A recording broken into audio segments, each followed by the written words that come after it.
नमस्कार दोस्तों, आज एबीपी पॉडकास्ट की सीरीज कार में पत्रकार में आज हमारे साथ एक ऐसी हस्ती हैं जिनकी आवाज़ सुनते ही आप सबके चेहरे पर एक बहुत ही सौम्य सी मुस्कुराहट आने वाली है।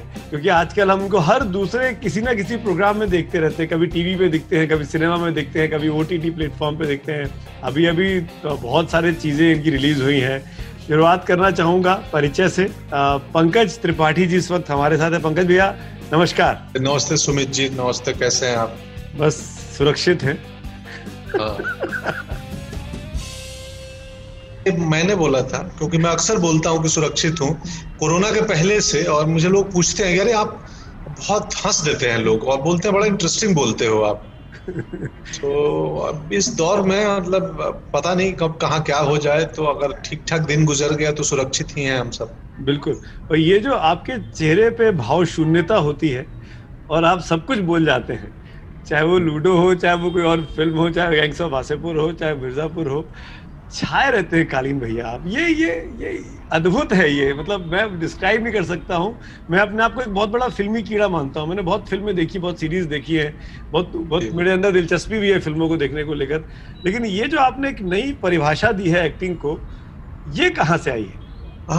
मुझे भी ठीक से पता नहीं कहाँ से आई है। आई थिंक इसमें बहुत सालों की मेहनत है, बहुत सारे टीचर्स, बहुत सारी किताबों, बहुत सारे लोगों का योगदान है।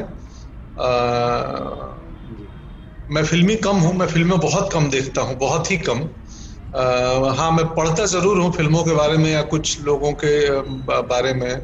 और जो मैं जिस बैकड्रॉप से आता हूँ ना, मेरी अपब्रिंगिंग, जहाँ मैं ऑलमोस्ट अपनी जिंदगी का आधा उम्र में गांव में गुजारा हूँ, गोपालगंज में, ऑलमोस्ट 25 साल तक। और 26 के बाद की जिंदगी मेरी मेट्रोज में चली जाती है, दिल्ली। 44 का हो गया, 45 का हो गया, तो मेरा आधा उसमें से 25 के आसपास रूरल इंडिया का अनुभव है, गांव का, और आधा मेट्रोज का, दिल्ली और मुंबई, और बीच में 7-8 साल पटना। तो पटना, अरे यार पटना याद है। पटना जो है वो दरअसल माइग्रेशन का गेटवे है। अपने अपने गांवों से पटना आते हैं माइग्रेट होने के लिए, और वहां से कहीं और माइग्रेट हो जाते हैं। जी। तो मैंने सुना मुंबई में भी ऐसी जगह रहते हैं पंकज भाई, जो बेहद गांव जैसा फील आता है, आपको अपने घर की याद दिलाता है। मैं गांव से निकल आया, मेरे भीतर का गांव नहीं निकला है। तो मुंबई में मैंने अपने लिए एक छोटा सा गांव खोज लिया। क्या यस, यहाँ से आने जाने में तकलीफ होती है, क्योंकि हम शहर से ऑलमोस्ट 15-20 किलोमीटर दूर हैं। सो तकलीफ भी होती है, या फिर जल्दी जाना हो तो हमें एक बोट लेना पड़ता है, नाव के थ्रू जाना होता है, फेरी है, तो उधर से चले जाते हैं कई बार नाव से। So end of the day हमारी सारी लड़ाई है ना जिंदगी में, कि जहां हमें सुकून मिले, जिस काम में, जिस जगह में, वहां पे चलिए जी। हम ये तो लड़ रहे हैं कि हमें जहां सुकून मिले हम उस वैसी जगह पहुंच जाए। सो मुझे यहाँ मिला तो मैं आ गया।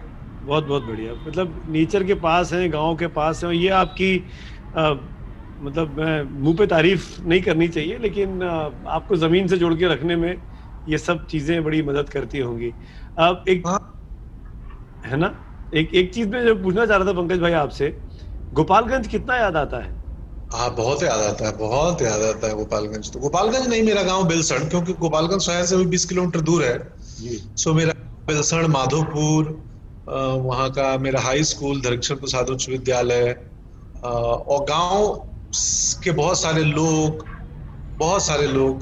मतलब तो वो सब याद आते हैं, बहुत याद आते हैं। मैं जाते भी रहता हूँ। इस कोरोना काल की वजह से मुझे 9 महीने हो गए।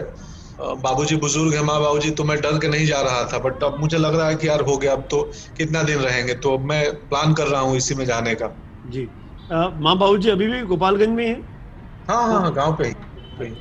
तो उनको कभी लेके नहीं आए अपने पास, अपने गांव में?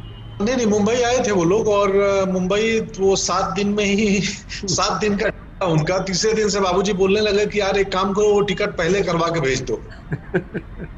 सो क्या है ना कि एक पौधा किसी बागीचे में, किसी जंगल में 70-80 साल गुजार लेना, और उसको हम बोलें कि अब यहाँ से अपरूट करके आपको हम बहुत सुंदर एयर कंडीशन माहौल में ले जा रहे हैं, सो हम उस पौधे के बेहतरी के लिए तो बिल्कुल नहीं कर सकते हैं, उसमें बदतरी ही होगी। सो पिता जितना आनंद गांव में आता है, वो गांव के एक मेरे घर के पीछे नीम का पेड़ है, और दरवाजे पे 3-4 गायें हैं मेरे घर पे, तो वो सब उनकी दोस्त हैं, साथी हैं। अब मैं बार बार जाता हूँ, बोलता हूँ टीवी तो लगा लीजिए घर पे, मैं आता हूँ टीवी में, कभी कभी आप मेरी फिल्में देख लेंगे।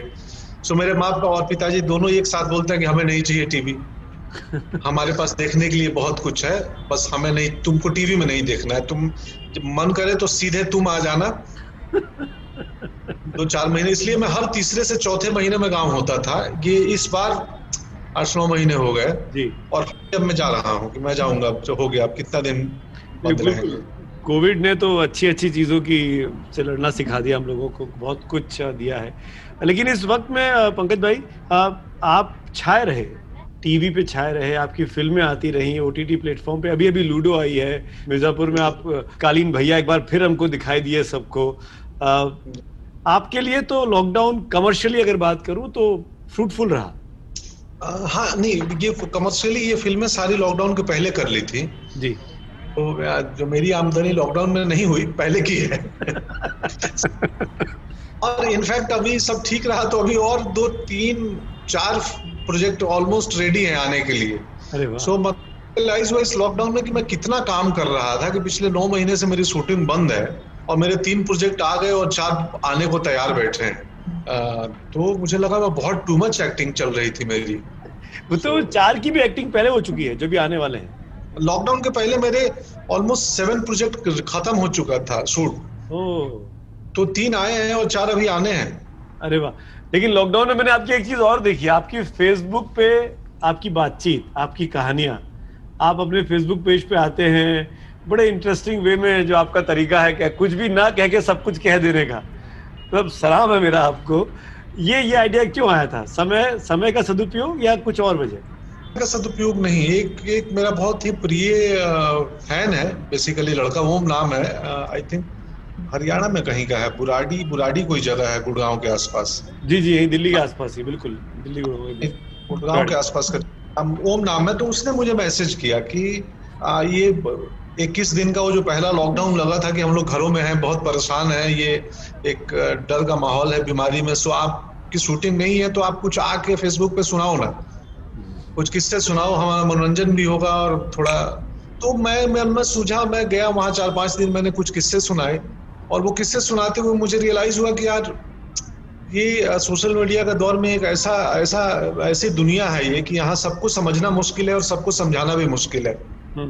एक किस्सा मैं सुनाया, आज ही अपनी पत्नी को बोल रहा था कि कैसे हम मुंबई आए, स्ट्रगल किया, पत्नी मेरी नौकरी करती थी और मैं काम ढूंढ रहा था, और फिर कैसे उनकी नौकरी हुई और मेरा, काफी लोगों ने देखा उसको, बट उसमें बहुत सारी महिलाएं और लोग आके ये बात बोले कि, और मैं अंत में उस कहानी के बोला कि बाद में मेरा जब दुकान चलने लगा, मुझे काम मिलने लगे, तो पत्नी ने अपनी नौकरी छोड़ दी और अब वो मुझे मैनेज करती हैं। तो बहुतों को लगा कि यार ये पुरुषों को देखो, जैसे इनका जीवन ठीक हो जाता है तो पत्नियों को घर में बिठा देते हैं।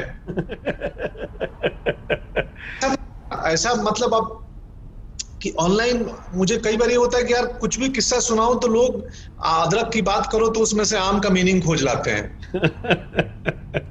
ऐसा नहीं है, मतलब मेरी पत्नी ने स्वेच्छा से नौकरी छोड़ी और उस नौकरी से ज्यादा वो अर्निंग करती हैं, दूसरा काम कर रही हैं। ऐसा नहीं है कि वो हाउसवाइफ बन गई हैं और घर में बैठ के मैं उनसे कपड़े धुलवा रहा हूँ या मेरे चरण दबाती हूँ, वो बिल्कुल नहीं। इनफैक्ट पत्नी मैं हूँ, वो पति की भूमिका में रहती है हमेशा, मेरी वाइफ। तो आप ये कह रहे हैं चरण आप दबाते हैं? हाँ, जरूरत पड़ी तो मैं दबाता हूँ, यस। वो ऑफ कोर्स मैं ही दबाऊंगा, वो मैं उनसे बिल्कुल, मेरी कोई एक्सपेक्टेशन नहीं होती है। जी। पंकज भाई, आपने कहा 25 साल आप गांव में रहे, उसके बाद आप मेट्रो में आए, शहर, पटना, मुंबई, दिल्ली। जब आप गांव में थे 25 साल तक अपने जीवन में, तब आपने सोचा था कि आप एक्टिंग करना है, आपको बॉलीवुड आना है, मुंबई आना है, कि ये बात का शौक है? नहीं, बिल्कुल नहीं सोचा था गाँव में, बिल्कुल बात का है। अच्छा, तो आप क्या करना चाहते थे उस दौर में जब आप गाँव में थे? कुछ नहीं, मतलब मैं चाहता था एक ट्रैक्टर खरीद लें और किसानी करें घर पे। तो क्योंकि बैलों के साथ मुसीबत होती थी, 2 बैल को पालना मुश्किल काम था एक साथ में, तो उसके लिए ड्यूटी लगती है और बैल शाम को खाना खाते हैं, मुझे शाम में खेलने जाना होता था, तो उसके लिए पिटाई भी लग जाती थी कि मतलब ये जो ड्यूटी आवर्स में खेलने निकल गए। तो लगता था यार ये ट्रैक्टर आ जाए, बैलों का हेडेक हट जाए तो फिर कम से कम शाम को खेल पाएंगे। तो बस खेती चाहता था। कीड़ा कैसे लगा, कहाँ से लगा, कब लगा? हाँ, एक्टिंग का कीड़ा कैसे लगा? एक्टिंग का कीड़ा, मेरे गांव में नाटक होता है छठ में, उसमें मैं पार्ट करता था छोटा सा। एक साल हुआ ऐसा कि जो लड़की की भूमिका करते थे वो नहीं आए, वो नौकरी करने चले गए। हम शुरुआती बातचीत में बोले कि पटना जो है, इतना लगाव है मेरा पटना से, बट सेम टाइम हम बिहारियों के लिए पटना जो है वो एक स्टेशन है जहाँ से हम माइग्रेट हो जाते हैं पढ़ लिख के। सो पटना, तो वो लड़का जो लड़की का भूमिका करता था वो माइग्रेट हो गया, लेबरर बन के चला गया कोलकाता, नहीं आया छठ में। तो उस साल लड़की कौन बने, हुआ कि नाटक नहीं होगा गांव में, लड़की का कोई भूमिका करने को तैयार नहीं था। सो मैंने बोला मैं करूंगा। अरे वाह। डायरेक्टर थे राघव शरण तिवारी, राघव चाचा हमारे, वो बोले कि पहले अपने पिताजी से पूछ के आओ कि उनको आप हो, तुम लड़की बने, और पता चला उन्होंने उस दिन नाराज हो गए। तो मैं बाबूजी से पूछ के आया कि भाई हम कर रहे हैं, मैं कलाकार हूँ टाइप। तो खैर वहां से बीजारोपण हुआ था जी।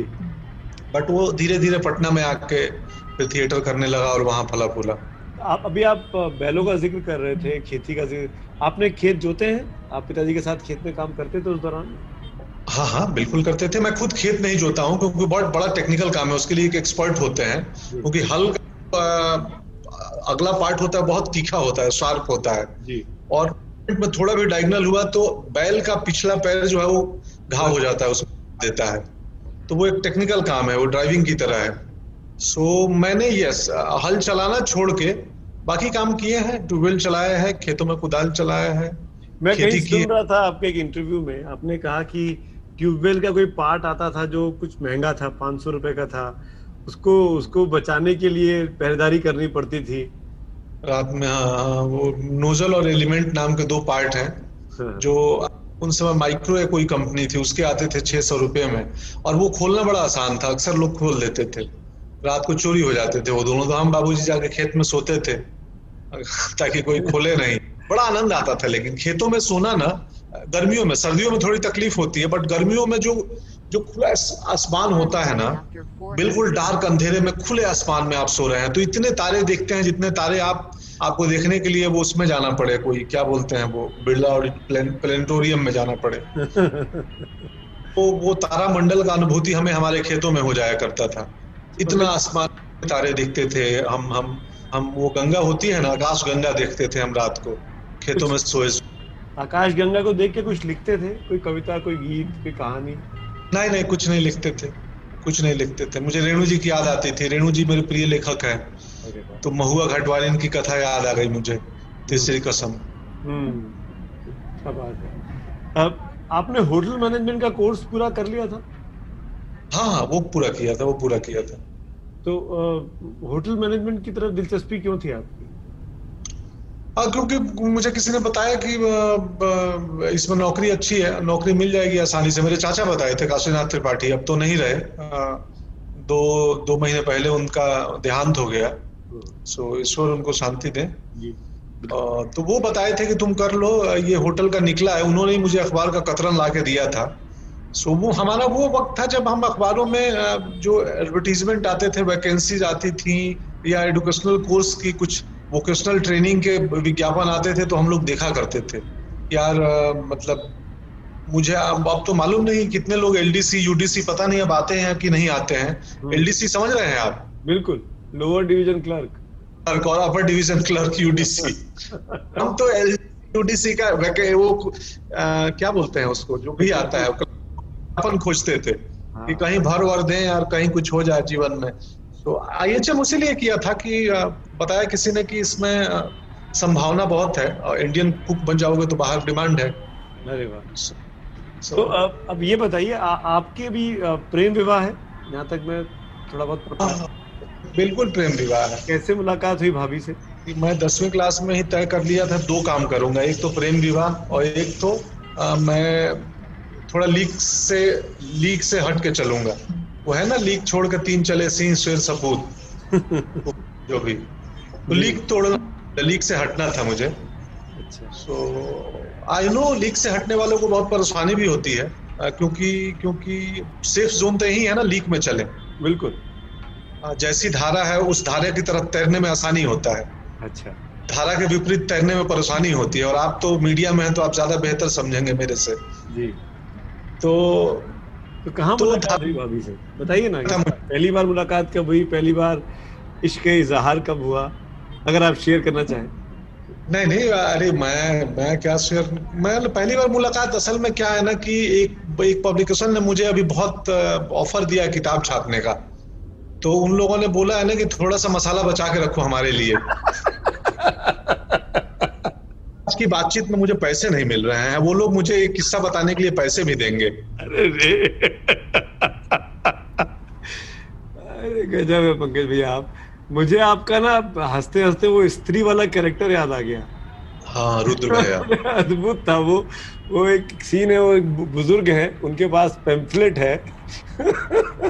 आप उसके पास जा रहे हैं और कुछ पूछते हैं, देखा क्या उसको, समथिंग लाइक दैट, कि तुम्हारे पास भी आएगी क्या वो, अपनी शक्ल देखिए, ऐसा कुछ उसका उसका भाव है। वो पॉम्पलेट बांट रहा, रिक्शे पे था, वो बुजुर्ग आदमी थे, जूनियर आर्टिस्ट में, चंदेरी की गलियों में। जी। तो जूनियर आर्टिस्ट कोऑर्डिनेटर ने सबको बोला था कि जो भैया रिक्शा पे आ रहे हैं इनसे जाके पेपर पर्ची ले लेना। हाँ। तो वो आए अंकल लेने, मुझे अचानक आइडिया सूझा, बोला रहे आपके पास थोड़ी आएगी, आप निकलिए। तो अब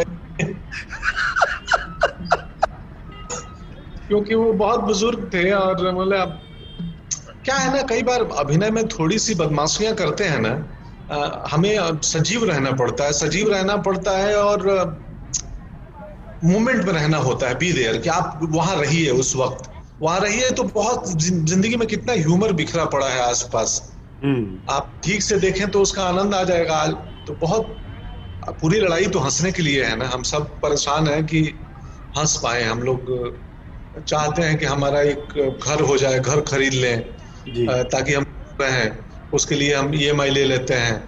तो एंड ऑफ द डे सब जो सारी लड़ाई है दुनिया में हंसने के लिए है, बिल्कुल रहने के लिए है। अच्छा, अब तक तो आपने बहुत सी फिल्में, सीरीज कर लिए हैं, सीरियल्स किए हैं, आपका अपना पसंदीदा कैरेक्टर कौन सा है जिसे आपको खूब मजा आया हो? न्यूटन का आत्मा सिंह, और एक पाउडर करके सीरीज था जो पता नहीं किस प्लेटफॉर्म पे है, अभी मुझे नहीं कहाँ है वो। और कालीन भैया भी मुझे पसंद है। कालीन भैया का भी एक उनका एक उनके अंदर जो ठहराव है, उनका एक व्यंग है, सटायर है उनके अंदर, बहुत ही व्यंग है कालीन भैया, और अलग किस्म का व्यंग करते हैं। मुझे व्यंग पसंद है। मैं मतलब परसाई जी पढ़ता था अपने शुरुआती दिनों में, और व्यंग मुझे सटायर पसंद है। तो हाँ, खैर, मेरी एक प्रॉब्लम है कि आप मुझे सवाल कुछ, मैं आंसर कुछ देने लगता हूँ। मैंने अभी याद है मुझे, मैं आपका संजय भैया का इंटरव्यू देखा था पिछले दिनों, चुनाव के टाइम आपने किया था। इंटरव्यू में देखा था, बड़ा मजा आया। अद्भुत है, संजय भैया हमारे मित्र हैं, संजय मिश्रा था मैं कुछ दिन पहले। तो ये है, मिर्जापुर में मजा आया, कालीन में, उसमें न्यूटन में आनंद आया। एक फिल्म है अंग्रेजी में कहते हैं, छोटा सा रोल है, बहुत ही छोटा, 3 सीन का रोल है, बट वो रोल करते हुए बहुत मजा आया था। एक बहुत ही एक केयरिंग हस्बैंड का किरदार था वो। संजय भैया उसमें नायक थे, इसलिए मुझे याद आया, संजय भैया की फिल्म थी वो, अंग्रेजी में कहते हैं। जी जी। अंग्रेजी में कहते हैं, हाँ अंग्रेजी में कहते हैं, आई लव यू, अंग्रेजी में कहते हैं नाम था। आपने नहीं देखी होगी तो जरूर देखिए फिल्म, वो आई थिंक कहीं अमेज़न वगैरह पे है। ठीक है, मैं जरूर देखूंगा, आपकी सिफारिश माननी पड़ेगी। संजय भैया की उम्र के पति पत्नी जो हैं, वो शादी के 25 साल बाद डिसाइड करते हैं कि अब हम लोग अलग हो जाएं। अच्छा। और वो दोनों अलग होते हैं, और उस अलगाव के ऊपर वो पूरी कहानी है, कमाल की कहानी है। हरीश व्यास उसके डायरेक्टर थे। अच्छा अच्छा। अब एक चीज बताइए पंकज भैया, आप बिल्कुल गैर फिल्मी बैकग्राउंड के आदमी, गैर फिल्मी कोई नहीं परिवार में आपका, आप बम्बई में जाते हैं, जगह बना लेते हैं। इस बीच खूब बहस चली है, आपने भी देखी होगी, नेपोटिज्म को लेके, भाई भतीजावाद कह लीजिए, गैंगिज्म कह लीजिए, परिवारवाद कह लीजिए। आप कैसे देखते हैं इस पूरी बहस को, बॉलीवुड में नेपोटिज्म?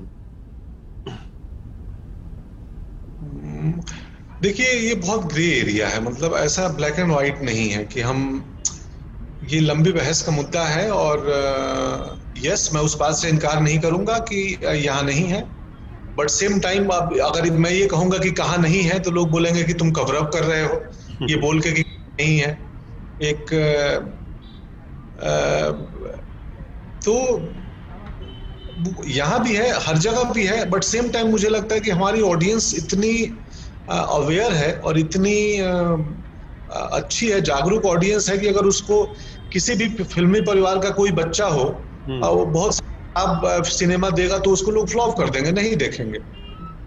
तो सिनेमा एक ऐसा व्यवसाय है जिसमें एंड ऑफ द डे जो पूंजी है, जो पावर है, वो एक दर्शक के हाथ में है कि अगर आप किसी एवरेज चीज को भी देख रहे हैं और हिट करा रहे हैं तो फिर आप ठीक है, जनता जनार्दन है आप मैं कैसे सवाल पैदा कर दूंगा। तो लेकिन अगर किसी सिनेमा के परिवार के बच्चे को लोग उसमें प्रतिभा ना हो तो मुझे नहीं लगता बहुत दिन तक लोग उसको एक्सेप्ट करेंगे एक दिन। और ये तो व्यवसाय है ना सर, यहाँ तो मुनाफा देखता है हर कोई, और जब मुनाफा शब्द आ जाता है तो फिर तो एथिक्स, मोरल और ये चीजें साइड हो जाती हैं। उसको जिसमें ज्यादा मुनाफा दिखता है वो उसके साथ हो लेता है। बिल्कुल, व्यवसाय सिनेमा जो है वो बिजनेस ऑफ आर्ट है। आर्ट जहाँ सिर्फ आर्ट होता तो समझ में आती, लेकिन जब बिजनेस शब्द इन्वॉल्व हो गया तो फिर तो बट यस, ऑडियंस सबसे ताकतवर है। अगर वो किसी औसत अभिनेता को भी सर आंखों पे बिठा के रखती है तो वो भी स्टार है, वो हिट है, और उसमें अब सवाल हम आप नहीं कर सकते। बिल्कुल। पंकज भैया, ये बताइए, आपको लगता है कि ओटीटी प्लेटफॉर्म पर भी सेंसरशिप होनी चाहिए? ये बहस शुरू हो गई है इस देश में कि सेंसरशिप होनी चाहिए, ओटीटी प्लेटफॉर्म के जरिए काफी अश्लीलता परोसी जा रही है। माना कि कई नए टैलेंट आ रहे हैं पर हद खत्म हो गई है। आई थिंक मैं एक तो अभिनेता हूँ, मैं इसका एक्सपर्ट नहीं हूँ, ना ही स्टोरी टेलर हूँ, ना ही राइटर हूँ, ना ही डायरेक्टर हूँ, ना ही प्रोड्यूसर हूँ। सो मेरा जो एरिया आता है वो सबके बाद आता है कि मतलब मैं इन दायरों के बाहर हूँ। बट यस, मुझे लगता है कई बार आप बतौर अवेयर स्टोरी टेलर होने के नाते एक मेरी खुद की भी जिम्मेदारी है सेल्फ सेंसर रखना, कि मैं क्या कर रहा हूँ और क्यों कर रहा हूँ, और मैं जो एक्ट कर रहा हूँ वो कहानी के लिए कितना जरूरी है या सनसनी के लिए है। और सेम टाइम ओटीटी एक ऐसा प्लेटफॉर्म है कि जो प्राइवेट व्यूइंग के लिए बना हुआ है। आप अचानक ऐसा नहीं कि आप पूरे परिवार बैठ के और ओटीटी पे आप जैसे खोलेंगे कोई सिनेमा तो उसमें आता है एज ग्रुप की 18+ के लिए है और इसमें वायलेंस और नग्नता होगी, वो लिखा होता है पहले जी। सो परेशानी तब होती कि जब हम एक जनरल एंटरटेनमेंट चैनल की तरह चालू करें और अचानक उसमें कुछ चीज आ गया जिसकी हमने उम्मीद नहीं की थी जी।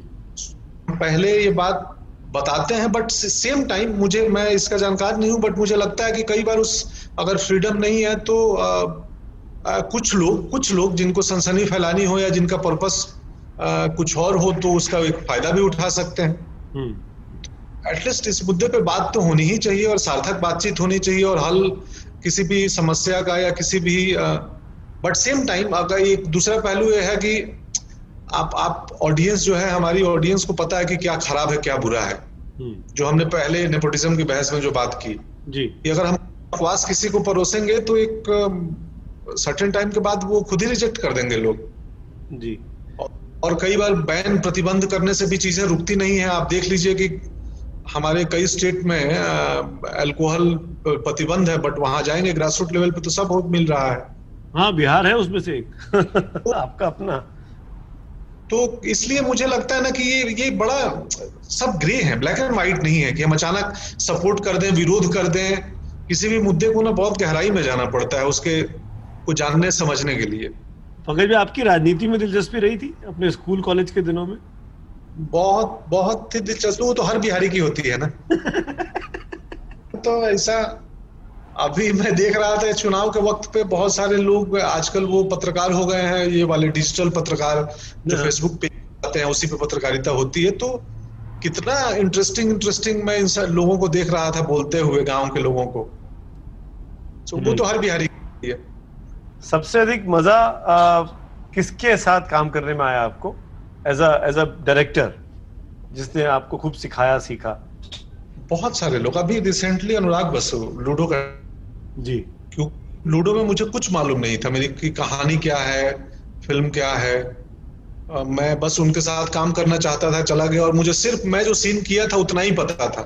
जब मैंने फिल्म देखी तो मुझे लगा यार कितना जीनियस है अनुराग बसु, ये कैसे फिल्म को जोड़ दिया है। हाँ, कमाल है वो टेक्निकली वो फिल्म के डीओपी थे, खुद कैमरा कर रहे थे, खुद स्टोरी राइटर थे, डायरेक्टर थे, प्रोडक्शन डिजाइनर थे, सेट उनका था, डिजाइन सेट। तो मैं अब समझ नहीं पाता हूँ कि दादा जो है कितना बढ़िया कैमरामैन पहले हैं कि बढ़िया डायरेक्टर पहले हैं। रिसेंट उनके साथ किया तो मजा। मिर्जापुर का गुरु बहुत कमाल था, अमित मसूरकर। इनफैक्ट मुझे खराब डायरेक्टर बहुत रेयर मिले हैं जी। और खराब डायरेक्टर ही नहीं, मुझे खराब इंसान भी बहुत रेयर मिले हैं दुनिया में। क्या बात है। हाँ, कि आप वो कहते हैं ना कि जो जैसा होता है उसको वैसा ही मिलता है। बिल्कुल। मुझे याद नहीं कि मुझे आधे घंटे लग जाएंगे ये चुन के निकालने में कि मुझे बुरा आदमी कौन मिला था जीवन में।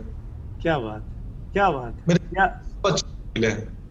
यही तो आपका बड़प्पन है, यही तो आपकी खूबसूरती है, यही तो आपकी सच्चाई है। अभी कोई घटना हो भी जाती है तो मैं कटुता नहीं पालता हूँ अपने मन में।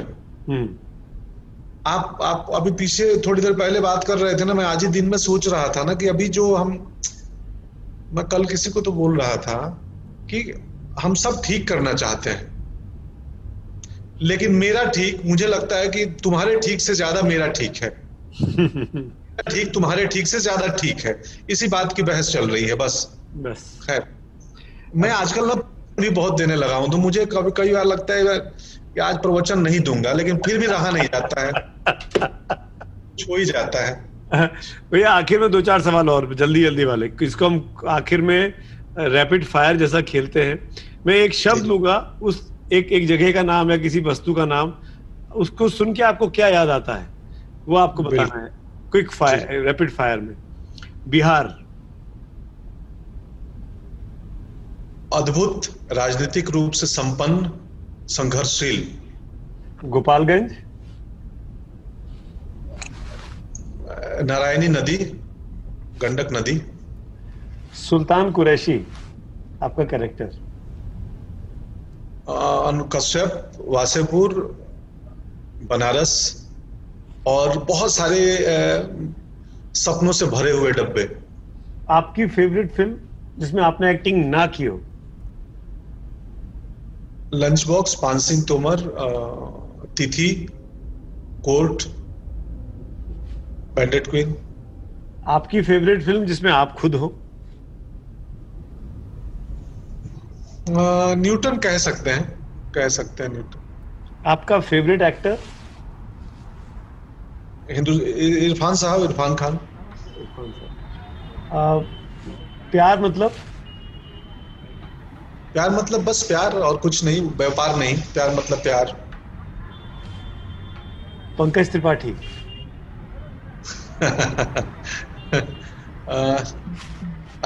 एक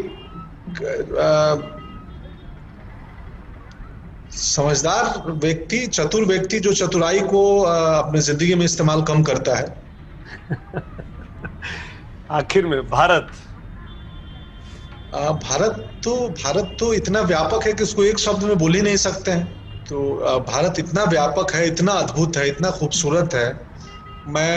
मुझे लगता है कि भारत को समझने के लिए, जानने के लिए, उस पर कुछ टिप्पणी करने के लिए हर नौजवान को अपने उम्र में, अपने शुरुआती के दिनों में एटलीस्ट ग्रेजुएशन तक पूरा भारत घूमना चाहिए। और मैं अक्सर बोलता हूँ, और बहुत सस्ता है इस देश को घूमना, मैं घूमा हूँ। बिल्कुल। सो आप उत्तर से लेके दक्षिण तक, पूरब से लेके पश्चिम तक, मैं रन ऑफ कच्छ से लेके और अरुणाचल तक, और उधर लेह लद्दाख से लेके कन्याकुमारी तक। सो अद्भुत कंट्री है, और इसकी व्याख्या करना मुश्किल है। इसको शब्दों में, 1-2 शब्द में बोलना, मैं उसके लिए बोल सकता हूँ कि भारत मतलब जान से प्यारा, ऐसे छोटे टर्म बना सकता हूँ, लेकिन भारत तो भारत बिल्कुल उस महाभारत के जैसा है कि यहाँ आप जितना जानोगे इस देश को, उतना लगेगा कि हम कम जानते थे, हमको और जानना है। मतलब मैं तो बनारस पे जो नागा साधु बैठते हैं उधर 80 घाट पे, उनके साथ भी बैठा हूँ। और मैं हिमाचल के और हिमालय के ऊपर जाके 16,000-17,000 फीट के ऊपर जाके भी रहा हूँ, घूमा हूँ। और मैं भारत की ऑलमोस्ट सारी नदियां, सारी बड़ी नदियां, छोटी छोड़ दें तो, उन नदियों का पानी पिया हूँ। घाट पे कहते हैं ना, घाट घाट का पानी पीना, तो मैं गंगा, नर्मदा, गोदावरी, चंबल मुझे बेहद पसंद है। चंबल इकलौती नदी है भारत में जो प्रदूषण से अभी तक बची हुई है बिल्कुल। चंबल का किनारा बेहद खूबसूरत है। खैर, मैं घुमक्कड़ हूँ बेसिकली। मैं एक्टिंग में और प्रवचन करने में, घूमने के चक्कर में आया हूँ, क्योंकि अभिनय में क्या में घूमने को मिल जाता है। पंकज भैया थे राहुल सांकृत्यायन जी, तो वो गंगा से वोल्गा लिख गए, वोल्गा से गंगा तक। और आजकल भी देखता हूँ बहुत घुमक्कड़ लोग हैं, और आजकल का यूथ जो है बड़ा सीरियस घुमक्कड़ी भी करता है। मुझे इन दिनों एक पेज मिला है फेसबुक पे, जो कुछ हिंदुस्तान के ट्रेवलर लोग हैं और हिंदी बेल्ट के हैं। सो वो नीरज नाम है एक बंदे का, मैं उनको आजकल लगातार देख रहा हूँ, उनके वीडियोस और उनके बारे में पढ़ रहा हूँ। अरे वाह। सो वो नीरज को भी पता नहीं होगा, आज आपको पहली बार बोला। सो देख के कि यार बहुत लोग अभी भी पेशेवर घुमक्कड़ हैं हमारे देश में जी। जो राहुल सांकृत्यायन बोलते थे कि आपको चिंता मुक्त होना है तो घूमना पड़ेगा, और आपको घूमना है तो चिंता मुक्त होना पड़ेगा। क्या बात। हाँ, तो जीवन बस इतना ही है, चिंता मुक्त ताकि घूम सको, और घूमोगे तो चिंता मुक्त हो जाओगे। बस मैं भी घूमने का बहुत शौकीन हूँ पंकज भैया, लेकिन ये कोविड समय ने ऐसा फंसा के रख दिया है, पहला मौका मिलेगा तो पहला घूमने निकलना है सीधा। बहुत परेशान किया लोगों को ये कोविड ने। मैं आपका शुक्रिया अदा करूंगा, बहुत बहुत धन्यवाद पंकज भैया, समय निकाले, जुड़े, अच्छा लगा मुझे बहुत। और जो मैं चाहता हूं कि आप जो करें जीवन में खूब सफल हो। मैं बहुत देर से ध्यान दे रहा हूँ, पंकज भैया बोल रहे हैं, तो आप पंकज भैया बोल के उम्र मेरी अपनी कम मत कीजिए। मुझे पंकज ही बोलिए, क्योंकि मुझे याद है जब मैं ड्रामा स्कूल पढ़ने पहुंचा था तो आप टीवी में दिखने लगे थे मुझे। ये बात 2004 से आप हैं? जी, मैं 98 से आ गया था इस प्रोफेशन में। 2001 से 4 में मैं, क्योंकि मेरे पास टीवी मेरे जीवन में ड्रामा स्कूल में ही था 3 साल, 2001 से 4। हॉस्टल में भी एक टेलीविजन सेट था और मेस में भी। मेरे ख्याल से हम उम्र हैं हम लोग, आप और उम्र। तो मैं पंकज से बोलता हूँ आपको। चलिए, तो इस तकल्लुफ करने के लिए बहुत बहुत शुक्रिया, इस बेतकल्लुफी के लिए। और खूब सफल हो आप पंकज, नए नए परचम लहराएं, और जितने अच्छे और मधुर इंसान आप हैं, आप ऐसे ही बने रहिए, मेरी दुआएं हैं आपके लिए। बहुत बहुत शुक्रिया, स्नेह है आपको। दोस्तों, कार में पत्रकार में थे आज पंकज त्रिपाठी जी, जो हमारे साथ इस सफर पर चले, और बड़ा हसीन सफर कटा उनके साथ। और हम आप सबकी तरफ से पंकज जी का शुक्रिया अदा करता हूं। अगले हफ्ते फिर मुलाकात होगी एबीपी पॉडकास्ट में एक नई शख्सियत के साथ। Thank you so much.